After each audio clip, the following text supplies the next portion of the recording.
Hello students, welcome to the another part of hydrocarbon which is alkene। तो alkene में हम देखेंगे कि alkene क्या होते हैं। Alkenes are the unsaturated hydrocarbon which contains at least one carbon-carbon double bond। मतलब कि alkene वो होता है जिनके बीच में कार्बन कार्बन के बीच में डबल बॉन्ड होता है, ये इसका कैरेक्टरिस्टिक फीचर है। और वही फंक्शनल ग्रुप है। फंक्शनल ग्रुप मतलब कि रिएक्टिव साइड। और आल्किन का जो जनरल फार्मूला है वो है CnH2n।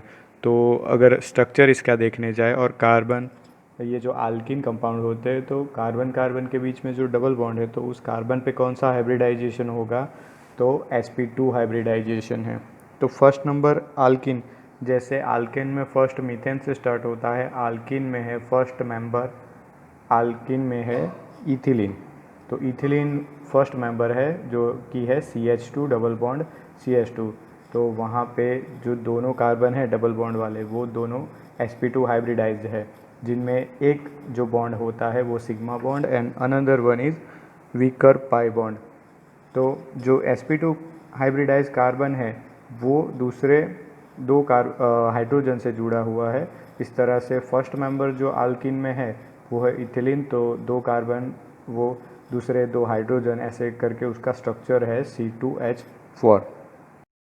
तो यहाँ पे हम इस इमेज में जो स्ट्रक्चर दिया गया है CH2 double bond CH2 ethylene, तो यहाँ पे sp2 हाइब्रिडाइजेशन देखते हैं कि जो कार्बन के ऊपर दो p ऑर्बिटल है उन दोनों p ऑर्बिटल का एक दूसरे पे ओवरलैपिंग होता है।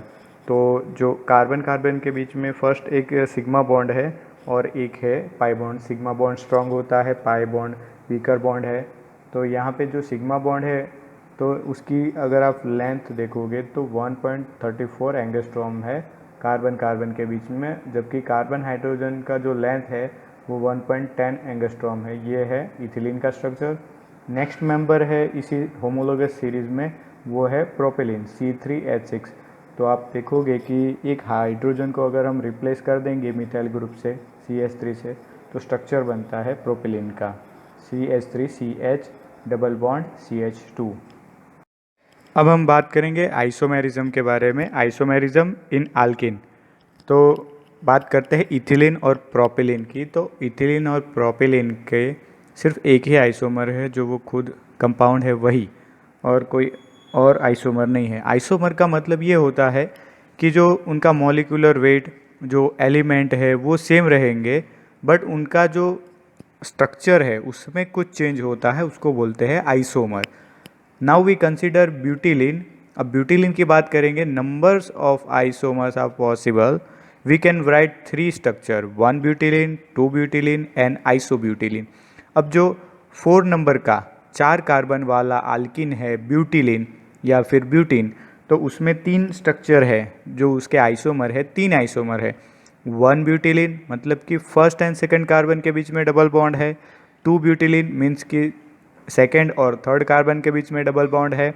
और आइसोब्यूटिलिन उसमें 4 कार्बन का जो चेन है उसकी जगह पे 3 कार्बन है, और एक जो मिथाइल ग्रुप है वो आइसो पोजीशन पे, मतलब कि वहाँ पे एक ब्रांच निकली हुई है मिथाइल ग्रुप की, तो ये आइसोब्यूटिलिन है।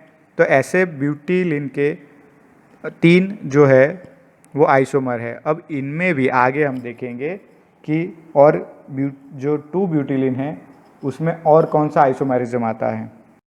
हमने ब्यूटिलिन के जो 3 आगे स्ट्रक्चर देखे, मीन्स कि उसके 3 हमको स्ट्रक्चर मिल रहे हैं, बट एक्चुअली जो एक्सपेरिमेंटल ऑब्जर्वेशन है उसके ऊपर से पता चलता है कि C4H8 मीन्स कि जो ब्यूटिलिन है उसके 4 आइसोमर है।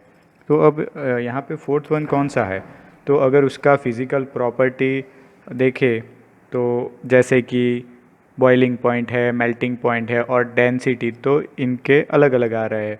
तो कौन सा फोर्थ वन कौन सा है, तो इनका जब एनालिसिस किया जब चारों का, तो अगर चारों को हाइड्रोजिनेटेड किया तो वो फर्स्ट कंपाउंड जो आइसोब्यूटिलिन था वो आइसोब्यूटेन देता है, और जो बाकी के 3 हैं जिसकी बात कर रहे हैं वो जो ब्यूटेन कंपाउंड देते हैं। मतलब कि वो जो तीनों कंपाउंड है वो स्ट्रेट चेन में है इसलिए ब्यूटेन दे रहा है हाइड्रोजिनेशन पे, और जो आइसोब्यूटिलिन था वो हाइड्रोजिनेशन पे आइसोब्यूटेन दे रहा है। मतलब कि हमको पता चल रहा है कि जो बाकी 3 आइसोमर है वो स्ट्रेट चेन कार्बन है। अब जब उसका अगर हम ओजोनालिसिस करवाएंगे तो जो कंपाउंड है वो आइसोमर है, वो फॉर्माल्डिहाइड देता है एज अ वन प्रोडक्ट।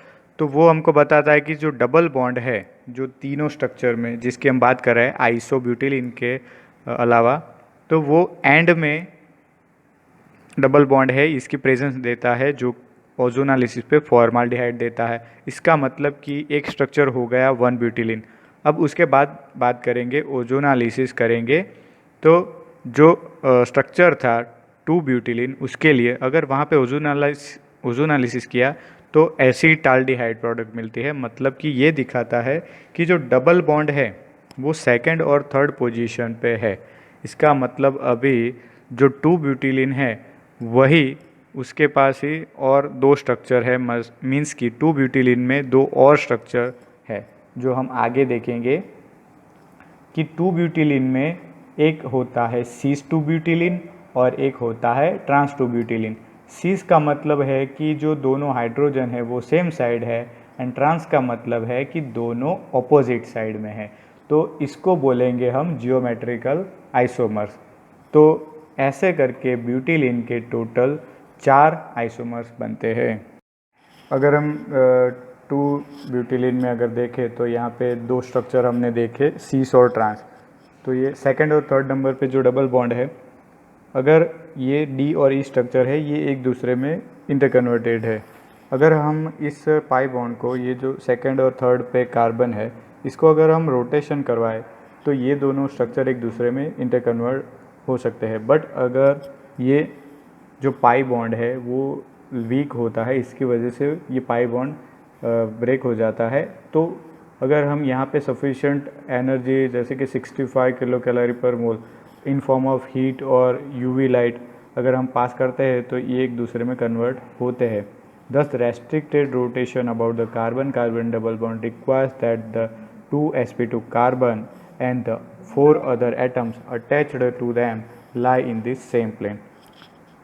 तो यहाँ पे एक जियोमेट्रिकल आइसोमर्स का जो नया थॉट है वो हमको यहाँ पे मिलता है कि thus restricted rotation about carbon carbon double bond and the planar geometry give rise to a type of isomerism called geometrical isomer.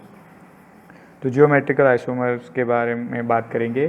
Stereo isomers which arise due to restricted rotation about the carbon carbon double bond are called geometrical isomer.